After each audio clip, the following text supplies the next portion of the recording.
জনকণ্ঠ।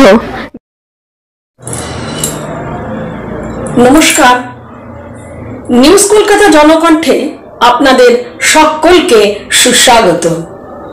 আজ 16ই জুন, প্রবাদ প্রতিম অমর শিল্পী হেমন্ত মুখোপাধ্যায়ের শুভ 102তম জন্মজয়ন্তী। আমরা নিউজ কলকাতার পক্ষ থেকে এই মহান শিল্পীকে শ্রদ্ধা জানাবো, তাকে স্মরণ করব স্রষ্টার সৃষ্টির মধ্য দিয়ে, গানে, কথায় এবং স্মৃতিচারণে। 1920 সালে কাশীপুরে মামাবাড়িতে যদিও তিনি জন্মগ্রহণ করেন, কিন্তু তার শৈশব কেটেছিল দক্ষিণ 24 পরগনার বহরু গ্রামে। পরে ঠাকুমার মৃত্যুর পর হেমন্ত মুখোপাধ্যায়রা সপরিবারে চলে এলেন ভবানীপুরে। সেই দীর্ঘদেহী সাদা ধুতি শার্ট পরা চির বসন্ত হেমন্তকে আজ স্মরণ করব আপনাদের সঙ্গে নিয়ে। চলুন এখন যাই হেমন্তর জীবনে বসন্ত আগমনের সেই ঘটনায়। সময়টা 1943, সেই বহু পুরনো জগৎজ্যোতি লাইব্রেরি, তার সামনে বড় বড় সিঁড়ির ধাপ রয়েছে। সেই ধাপের উপর বসে আছে এক দীর্ঘদেহী সৌম্যকান্তি যুবক, যার কণ্ঠে পরে ধ্বনিত হয়েছে বসে আছি পথ চেয়ে ফাগুনেরও গান গে। সেই সময় যুবকটি কিন্তু মানুষকে সামনে সেভাবে পরিচিত হয়নি, কিন্তু যুবকটি যে যুবতীটির জন্য অপেক্ষা করতেন তিনি কিন্তু তখন বেশ খ্যাতা। কাশীনাথ ছবিতে তার কণ্ঠে গীত, প্রতিটি গানই একেবারে হিট, মানুষের ঠোঁটে ঠোঁটে ঘুরছে। এমনকি বহু সিনেমার কন্ট্রাক্টে তিনি সই করেছেন প্লেব্যাক সিঙ্গিং এর জন্য। হ্যাঁ, আমি হেমন্ত বেলার প্রেম কাহিনী আপনাদের শোনাচ্ছিলাম। তবে এখন কে কি শোনাবেন, আসুন সেই কথায় যাই। এখনের শিল্পী জয়িতা বর্ধনের কাছে। জয়িতা একজন কবি, বাচিক শিল্পী, সংবাদ পাঠিকা। জয়িতার কাছে পাবো এই মুহূর্তে হেমন্ত মুখোপাধ্যায়ের সম্পর্কে বেশ কিছু তথ্য। চলুন কথায় কথায় জয়িতার কাছে কিছু জেনে নিই, আমরা সমৃদ্ধ হই। এই মুহূর্তে নিউজ কলকাতার পর্দায় জয়িতা বর্ধন। নমস্কার, আমি জয়িতা বর্ধন।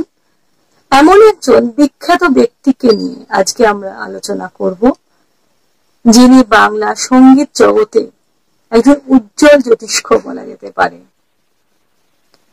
আপামর বাঙালি যাকে ছাড়া ভাবতেই পারে না। কে বলুন তো? তিনি আর কেউ নন, আমাদের প্রত্যেকেরই খুবই কাছের মানুষ, খুবই প্রিয় মানুষ, হেমন্ত মুখার্জি, যিনি জন্মেছিলেন একটি কলকাতার নিকটবর্তী একটি গ্রামে, কিন্তু পরবর্তীকালে তার সঙ্গীত দেশে বিদেশে সমাদৃত হয়। সকলেই তার সঙ্গীতকে ভীষণভাবে গ্রহণ করে। তার সম্বন্ধে কিছু বলতে গেলে প্রথমেই বলতে হয় কলকাতার উপকণ্ঠে যে তিনি জন্মেছিলেন, কিন্তু বাংলার গানের জগতে তিনি কিন্তু বিপ্লব এনে দেন। বাংলা আধুনিক গানের কথা বলতে তার কথাই প্রথম মনে পড়ে সঙ্গীত প্রেমীদের। আজ তার জন্মদিনকে কেন্দ্র করে আমরা তার সম্বন্ধে কিছু আলোচনা করতে চাই। তার সম্বন্ধে বিভিন্ন ব্যক্তিত্ব, বিখ্যাত ব্যক্তিত্বরা বিভিন্ন কথাই বলেছেন এবং সকলের তিনি প্রাণের পুরুষ ছিলেন। এমনই এক ব্যক্তিত্ব তিনি ছিলেন, যিনি বাংলা সঙ্গীতে প্রাচীনকাল থেকেই যে বিভিন্ন প্রকার যে গান, যেটা সমাদৃত ছিল, যে সমৃদ্ধ ছিল যে গান, কিন্তু সেই বাংলা গানের একটা পরিবর্তন আনা হয় এবং সেটা হেমন্ত মুখোপাধ্যায়ের হাত ধরেই কিছুটা সম্ভব হয়েছিল। তখনকার গান, সেই প্রাচীনকালে সেই গান আর আজকের গানের মধ্যে কিন্তু একটা আকাশ পাতাল ফারাক আছে। রবীন্দ্রনাথ ঠাকুর তার শান্তিনিকেতনের শ্যামলীর উঠোনে বসে যখন গান গাইতেন, আর আজ যখন এই রবীন্দ্রসঙ্গীত অন্য কেউ গায়, তার মধ্যে কিন্তু পার্থক্য বিস্তর। সেদিনের গানে ছিল গভীরতা, কিন্তু তার শ্রুতি মাধুর্যটা ছিল না। এর প্রধান কারণ ছিল উচ্চারণ। দুই যুগের মধ্যে এই সেতু বন্ধনেরই কাজ করেছিলেন হেমন্ত মুখোপাধ্যায়। সেই কথাই বলেছেন বহু শিল্পীরা, তার মধ্যে অন্যতম কবির সুমন। হেমন্ত মুখোপাধ্যায়কে অনেক কাছ থেকে তিনি দেখেছিলেন। তিনি বলেছেন হেমন্ত বাবু একজন গায়ক। কথা প্রসঙ্গে কবির সুমন বলেছিলেন যে তার উচ্চারণ শুনে মনে হতো তিনি আমার গায়ক। আমার বাবা আমার গানের প্রথম শিক্ষক, কিন্তু আমার বাবা কিন্তু সঠিক অর্থে সেই গায়ক হয়ে উঠতে পারেননি। আমার গায়ক হয়ে উঠেছিলেন হেমন্ত মুখোপাধ্যায়। এইরকম কবি সুমনের মতো বহুজন বহু কথা বলেছেন তার সম্বন্ধে। পরবর্তীকালে চলচ্চিত্রে তিনি আসার পর তিনি প্রচুর নাম করেন এবং তখনকার দিনে জহর গাঙ্গুলি, অসিত বরণ, তুলসী চক্রবর্তীর মতো অভিনেতাদের সঙ্গে উত্তম কুমার বা বসন্ত চৌধুরীর মধ্যে যে তফাৎ করে গিয়েছিল, অভিনয় শৈলীর চেয়েও বেশি ছিল তাদের উচ্চারণে। বাংলা ভাষা কিভাবে বলা হচ্ছে সেই উচ্চারণের ভঙ্গিমায় দুই যুগের অভিনেতাদের মধ্যে পার্থক্য করে দিয়েছিল। আর সেই সময় এসেছিলেন হেমন্ত মুখোপাধ্যায়, যার কণ্ঠে বহু গান সিনেমার প্লেব্যাক সঙ্গীত হিসাবে আমরা দেখে থাকি, এবং উত্তম কুমারের লিপে হেমন্ত মুখোপাধ্যায়ের গানও আমরা শুনেছি বহুবার। এহেন একজন মানুষকে আমরা সব সময় মনে রাখব। তিনি চিরদিন অমলিন হয়ে থাকবে আমাদের হৃদয়ে।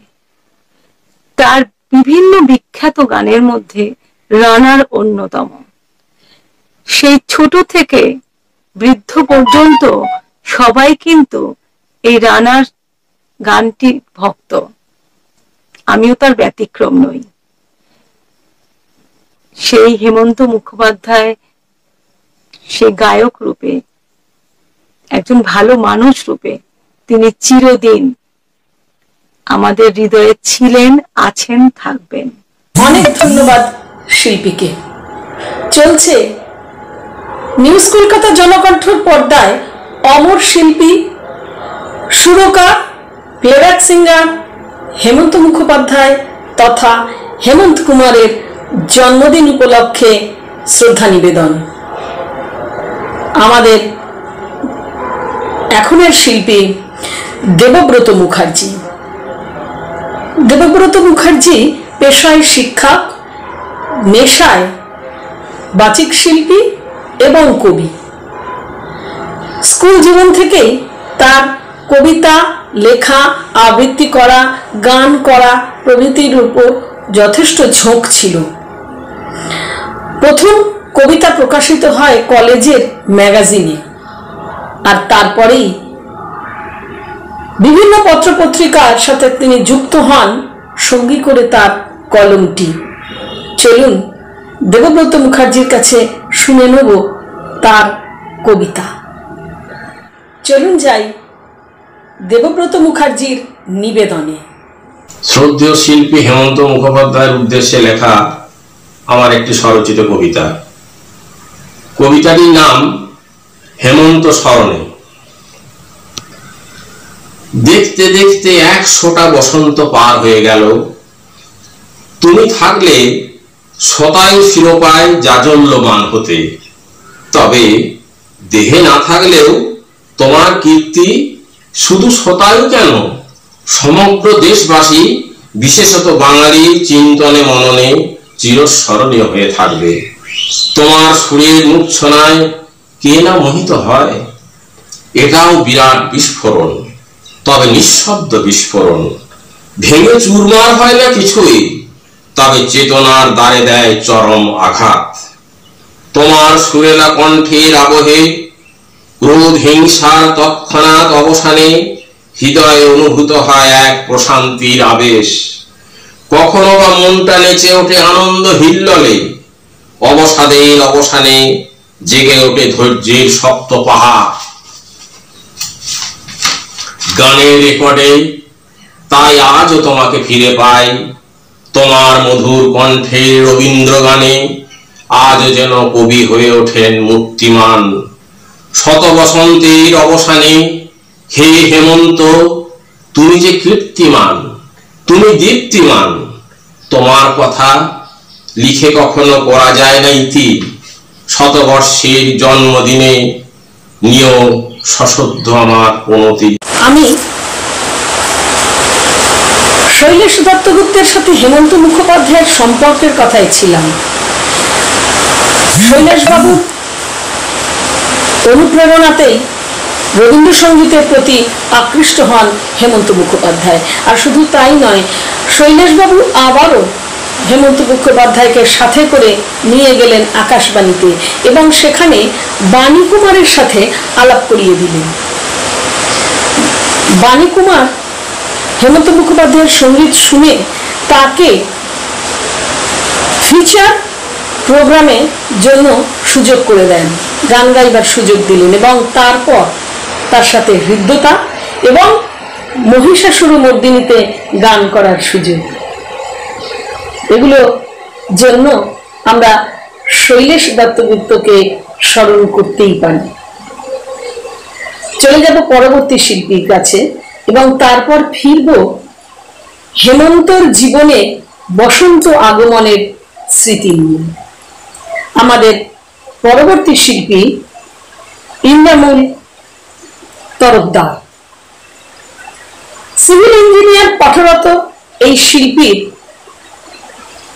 প্রথম ও শেষ ভালোবাসা সঙ্গীত, তবে পাশাপাশি তার সমাজসেবাতেও বেশ মন রয়েছে এবং তিনি নিয়মিত সমাজসেবা করে থাকেন। আর তার এই কাজে তার পাশে দাঁড়িয়েছে কলামন্থন একাডেমি। চলুন যাই সেই ছোটবেলা থেকে সুরের মধ্যে নিমজ্জিত সেই শিল্পী ইনজামুল তরফদারের কাছে, আর ফিরছি হেমন্তর জীবনের বসন্তের আগমনের স্মৃতি নিয়ে।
অনেক ধন্যবাদ শিল্পীকে।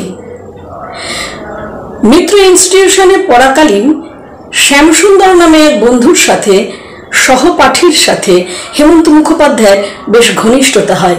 তিনি তার বাড়িতে প্রায় যেতেন, সেখানে রেকর্ড শুনতেন, হারমোনিয়ামে সুর তুলতেন। এইভাবে তার সুরের সাথে পরিচয় হতে থাকে এবং ক্রমশ দক্ষতা বৃদ্ধি পায়। এরপরেই তার স্বাদ জাগে সুর শোনাবার, কিন্তু কাকে শোনাবেন? স্কুলে অনুষ্ঠানে হেমন্ত মুখোপাধ্যায় খুব একটা সুযোগ পেতেন না, বরঞ্চ সমরেশ বসু, কবি সুভাষ মুখোপাধ্যায় এনারা অনেক বেশি সুযোগ পেতেন। তবে কবি সুভাষ মুখোপাধ্যায় শিল্পী হেমন্ত মুখোপাধ্যায়কে নিয়ে রেডিওতে গিয়েছিলেন অডিশনের জন্য। তখন নাম ব্রডকাস্টিং কর্পোরেশন, এবং সেখানে অডিশন দেওয়ার পরে 3 মাসের মধ্যেই অনুষ্ঠান করার চিঠি বাড়িতে এলো। তারপর কি হলো বলবো বন্ধু, তবে তার আগে শুনে নেব মাননীয় শ্রী দেবাশিস চক্রবর্তীর বক্তব্য। দেবাশিস চক্রবর্তী কথায় কথায় আজকের এই শ্রদ্ধেয় শিল্পী হেমন্ত মুখোপাধ্যায়ের ওপর কিছু আলোকপাত করবেন। চলুন যাই দেবাশিস বাবুর কাছে। দেবাশিস চক্রবর্তী রিটায়ার্ড WBCS কবি, সাহিত্যিক, শিল্পী, সমালোচক। দেবাশিস চক্রবর্তী। নমস্কার। আজ সঙ্গীত কিন্নর, সুরের আকাশের এক অত্যুজ্জ্বল শুকতারা আমাদের হেমন্ত মুখোপাধ্যায় এবং সারা ভারতে হেমন্ত কুমারের আজ শুভ আনন্দঘন জন্মদিন। এই উপলক্ষে নিউজ কলকাতা যে স্মরণ সন্ধ্যার আয়োজন করেছে তাকে আমি সাধুবাদ জানাই। হেমন্ত মুখোপাধ্যায় কিংবদন্তি শিল্পী, সুরকার, শিল্পী, অসংখ্য মিষ্টি ছবি শুরু করেছে, ছায়াছবি, আধুনিক। প্রথমে বলি, কবি সুভাষ মুখোপাধ্যায় এবং সলিল চৌধুরী না থাকলে আমরা হয়তো এই হেমন্ত মুখোপাধ্যায়কে পেতাম না। সলিল চৌধুরীর প্রতি হেমন্ত মুখোপাধ্যায়ের অস্বাভাবিক একটা শ্রদ্ধা, ভক্তি ছিল। সেই একটা ছোট্ট ঘটনা বলি। এক জলসা চলছে, সলিল চৌধুরী নাইট। সলিল চৌধুরী গান হবে, অন্য গান হবে না। হেমন্ত মুখোপাধ্যায় মঞ্চে উঠেছেন, শ্রোতাদের এক রাস আবদার, সাতমিচল ছবির গান গান, শোনো বন্ধু শোনো, ঝড় উঠেছে বাউল বাতাস, তারপর নাগিন ছবির গান গান, বিশালবাদের গান গান, এইসব। হেমন্ত মুখোপাধ্যায় প্রথম নরম হয়ে বললেন, আজকে তো সলিল চৌধুরী নাইট, অন্য গান গাইতে পারবো না। শ্রোতারা নাচুর বান্ধা, না না, ঝড় উঠেছে, শোনো বন্ধু শোনো, এক্ষুনি গেতে হবে। হেমন্ত মুখোপাধ্যায়ের পর একটু কড়াভাবে বললেন, দেখুন প্যাকেট কিন্তু আমার পকেটে, মানে উনি পারিশ্রমিক পেয়ে গেছেন। আমি সলিল চৌধুরী গান ছাড়া আর কোনো গান আজ করবো না। শ্রোতারা তাও আবার হয়ে উঠতে করছে, না না। তারপর হেমন্ত মুখোপাধ্যায় বললে, আমি কিন্তু চলে যাবো। এরকম করলে সত্যি হেমন্ত মুখোপাধ্যায় আমি চললাম বলে উঠে গেলেন। সলিল চৌধুরীর প্রতি তার এমন শ্রদ্ধা ভালোবাসা ছিল। এবং মানুষ হেমন্ত মুখোপাধ্যায় এক গ্রামের জলসায় গেছে, গান শেষ হলো, উদ্যোক্তারা তার গাড়িতে খাবারের প্যাকেট তুলে দিল একটা। তখন হেমন্ত মুখোপাধ্যায় বললেন, আর একটা প্যাকেট হবে? উদ্যোক্তা তো খুশিতে কত কত বললেন, হ্যাঁ হেমন্তদা বলুন, হেমন্তদা কটা দিব? হেমন্ত মুখোপাধ্যায় বলে, একটা না, 2টো প্যাকেট। কেন নিয়ে যেত? হেমন্ত মুখোপাধ্যায়ের বাড়ির সামনে ফুটপাতে ঝুপড়িতে মা মেয়ে থাকতো, তাদের জন্য 2টো প্যাকেট। যে কোনো জলসার শেষে 2টো প্যাকেট নিয়ে সেই মেয়েকে দিত ঝুপড়ি। এই হচ্ছে মানুষ হেমন্ত মুখোপাধ্যায়। এবার হেমন্ত মুখোপাধ্যায়ের আর একটা ছোট্ট ঘটনা বলি। এক জলসায় গেছেন, অন্য শিল্পীরা গান করছেন, দামি শিল্পীদের সাধারণত শেষের দিকে ডাকা হতো। হেমন্ত মুখোপাধ্যায় এক গামলা মুড়ি আর তেলে ভাজা নিয়ে বসলেন। দ্বিজেন মুখোপাধ্যায়কে বললেন, দাদা একই হচ্ছে, অম্বল বুঝে হেমন্ত মুখোপাধ্যায় বললেন, অম্বল টম্বল কিচ্ছু হবে না। এরপর হেমন্ত মুখোপাধ্যায় ডাক পড়লো, মঞ্চে উঠলেন, দরাজ কণ্ঠে পরপর গান গেয়ে গেলেন, কোথায় অম্বল, কিছুই না। এই হচ্ছে আমাদের হেমন্ত মুখোপাধ্যায়। তার সঙ্গীত সম্পর্কে অনেক কথা বলার ছিল, কিন্তু স্বল্প সময়ে তা বলা সম্ভব নয়। আগামীতে নিশ্চয়ই বলবো। সবাই ভালো থাকবেন, ভালো ভাববেন এবং অন্যদের ভালো রাখবেন। নমস্কার।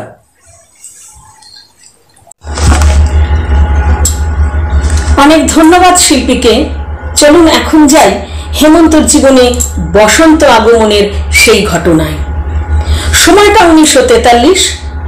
সেই বহু পুরনো জগৎজ্যোতি লাইব্রেরি, তার সামনে বড় বড় সিঁড়ির ধাপ রয়েছে।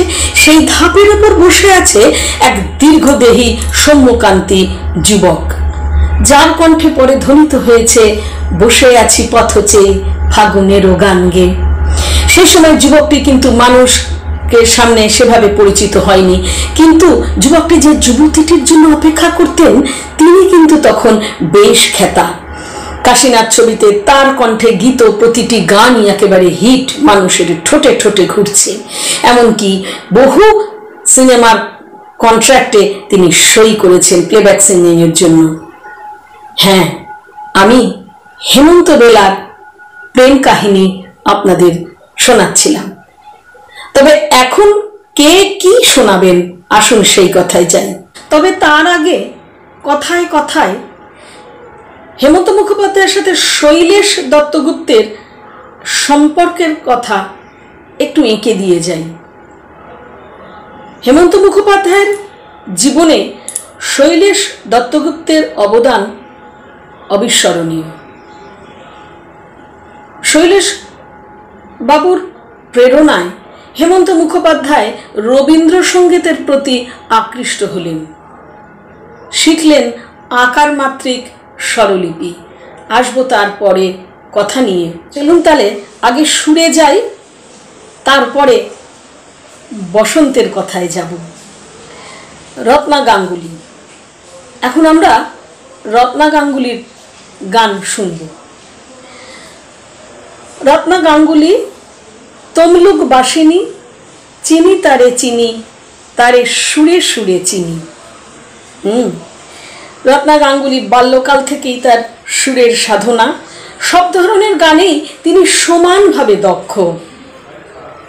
তার গুরুদের মধ্যে শান্তিরঞ্জন চক্রবর্তী, পার্থ মুখোপাধ্যায়, লাবণী চক্রবর্তী প্রমুখ উল্লেখযোগ্য। চলুন যাই রত্নার রত্নখচিত সুরে।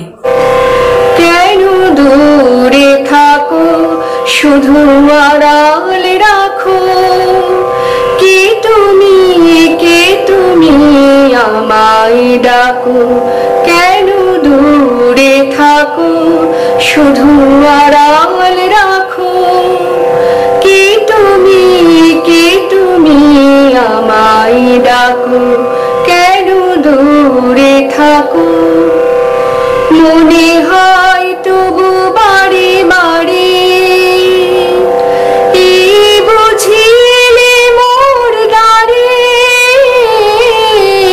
মনে হয় তবু বাড়ি বাড়ি, বুঝিলে মোর দ্বারে।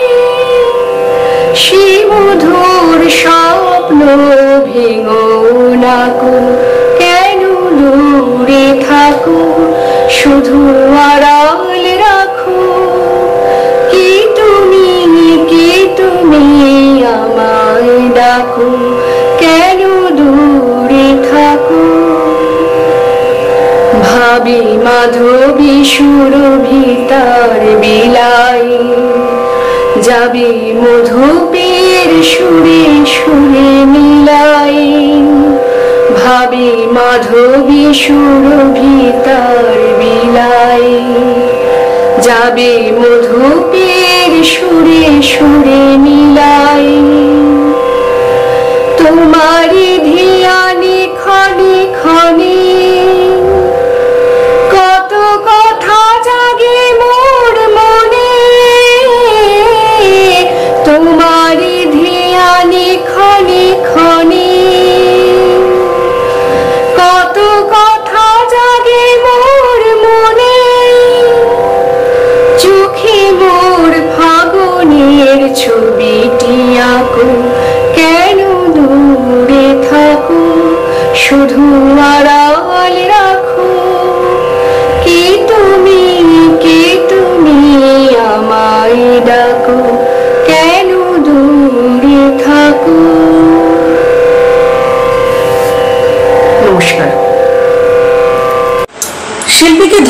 জানিয়ে চলুন যাই ডক্টর সীমা রায়ের কাছে।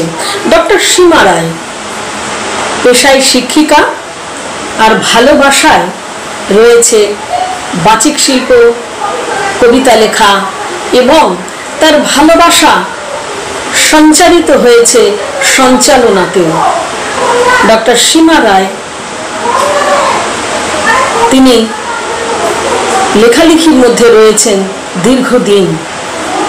চলুন যাই এই মুহূর্তে নিউজ কলকাতার জনকণ্ঠের পর্দায় ডক্টর সীমা রায়ের অসীম নিবেদন উপভোগ করতে।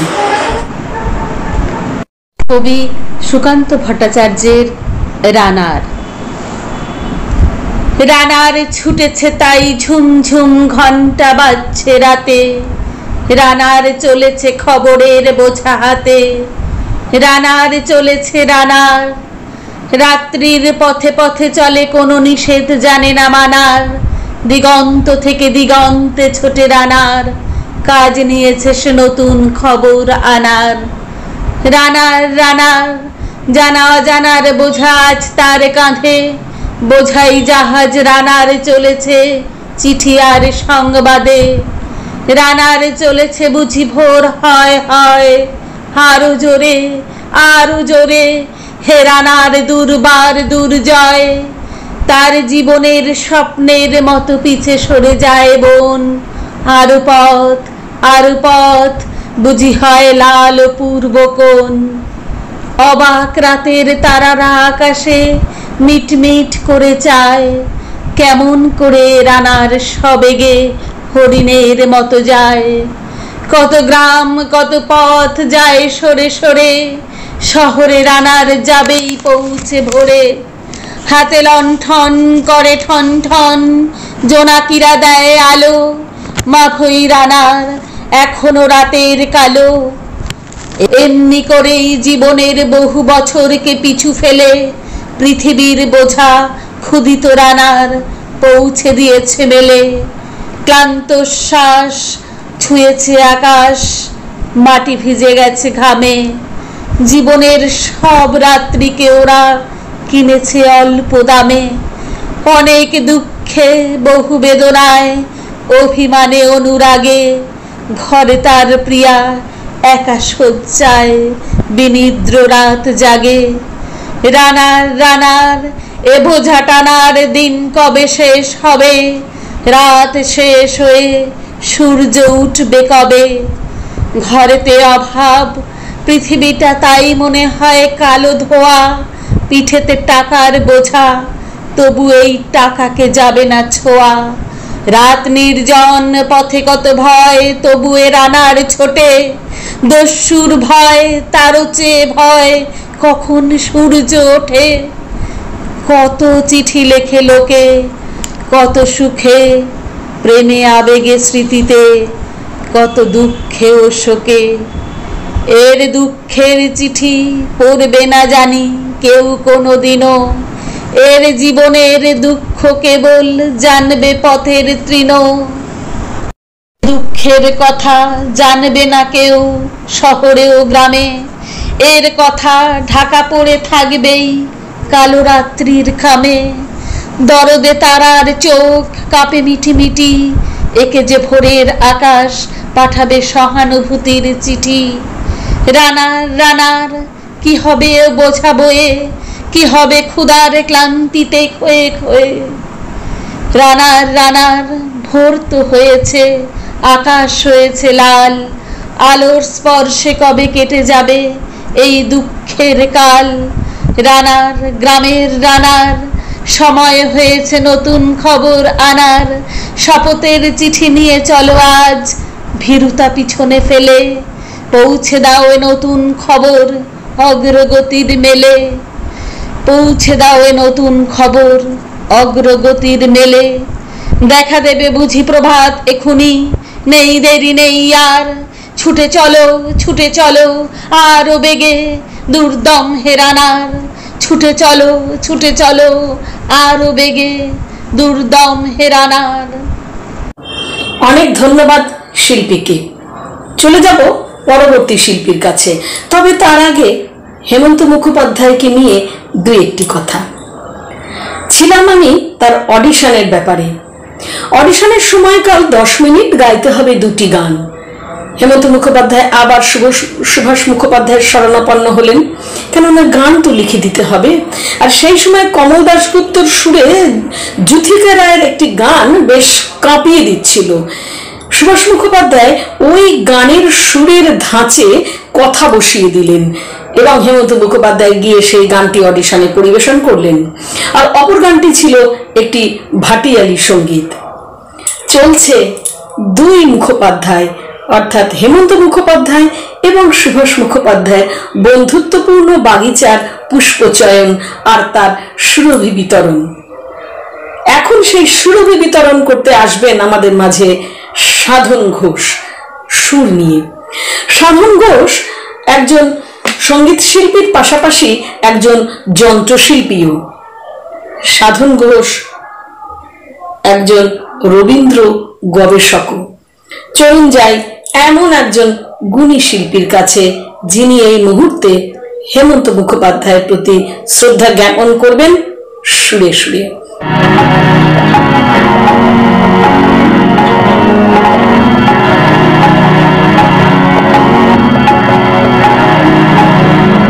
জীবনে প্রাণে পথ একলাম চলে এসেছি, জীবনে প্রাণে পথ একলাম চলে এসেছি।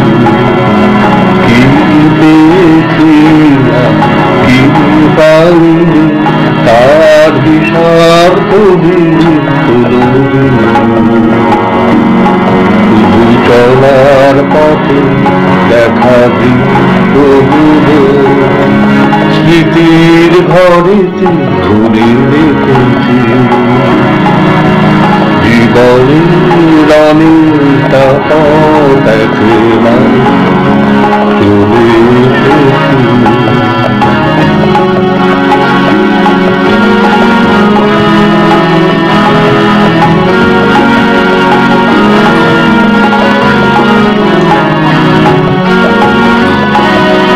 বুঝিনি চলার পথে কি ছিল দেনা, এ পথে নিজের করে কি ছিল না। বুঝিনি চলার পথে কি ছিল দেনা, এ পথে নিজের করে কি ছিল না। জানি চরণ আমার প্রভু আমি কোথায়, কি দিয়েছি আর কি নিয়েছি। জীবনে অনেকটা পথ একলা হেঁটে এসেছি।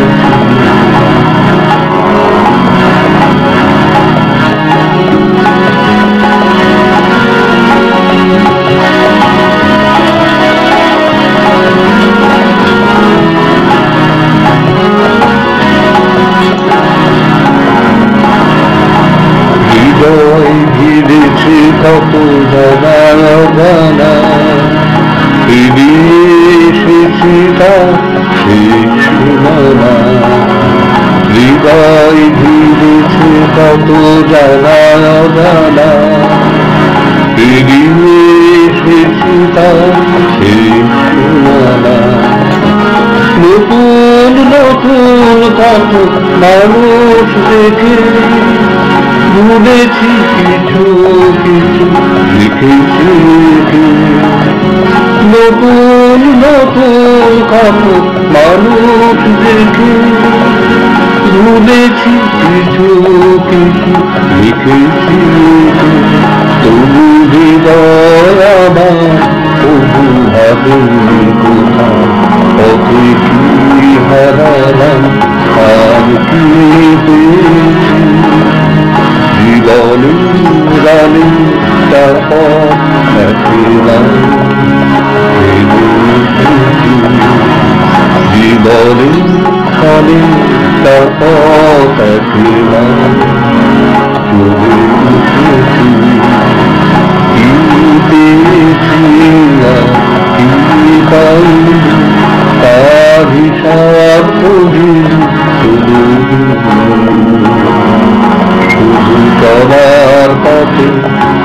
আছো প্রভু স্মৃতির ঘরেতে ঘুরে রেখেছি